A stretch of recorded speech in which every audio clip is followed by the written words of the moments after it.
हो गए थे लगभग 5 साल, खोला दिल पर ये टूटा भी क्यों लाख बार। आज लिखने में बैठा मेरी बात मान, कलम नहीं चल रहा था आंसुओं से आँख लाल। जब बात हुई नहीं 1-2 हफ्ते, जाके दूसरों के कंधों पे वो लिपट गए, मेरे जुल्फों पे हाथ अभी वो नहीं रखते। बोले खुश भी थे वो जब ये फासले बढ़ गए, सांस लेना भी सजा लगे। मैं जाने तुझको दूं कैसे, अब तो क्यों गुनाह लगे। जो बातें तुझसे करता था वो बातें भी फना लगे। हाँ काटी राती जितनी उतनी तुझको अब दुआ लगे।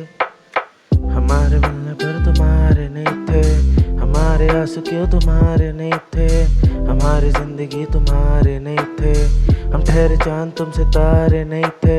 हमारे मिलने पर तुम्हारे नहीं थे, हमारे आंसू क्यों तुम्हारे नहीं थे, हमारी जिंदगी तुम्हारे नहीं थे, हम ठहरे चांद तुम सितारे नहीं थे। मानो मिलेंगे उसी गली के मोड़ पे हम, जहाँ तुम छोड़ के गई वहाँ पे शोर भी कम। हमारी जिंदगी तो तेरी ही मोहताज है अब, मानो लिखने की कला भी हमने बांट दी सब। बातें तुम्हारी हमारी क्यों ऐसे खींचती गई, जैसे तू मेरे हारने पे थोड़ी जीत सी गई।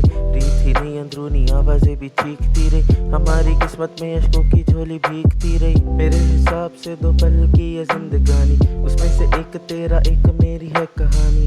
मेरे लिए तेरा एक अश्क भी बहानी, आखिरी सांस तक रहेगी याद ये ज़बानी। हमारे मिलने पर तुम्हारे नहीं थे, हमारे आंसू क्यों तुम्हारे नहीं थे, हमारी जिंदगी तुम्हारे नहीं थे, हम ठहरे चांद तुम सितारे नहीं थे। हमारे मिलने पर तुम्हारे नहीं थे, हमारे आंसू क्यों तुम्हारे नहीं थे, हमारी जिंदगी तुम्हारे नहीं थे, हम ठहरे चांद तुम सितारे नहीं थे।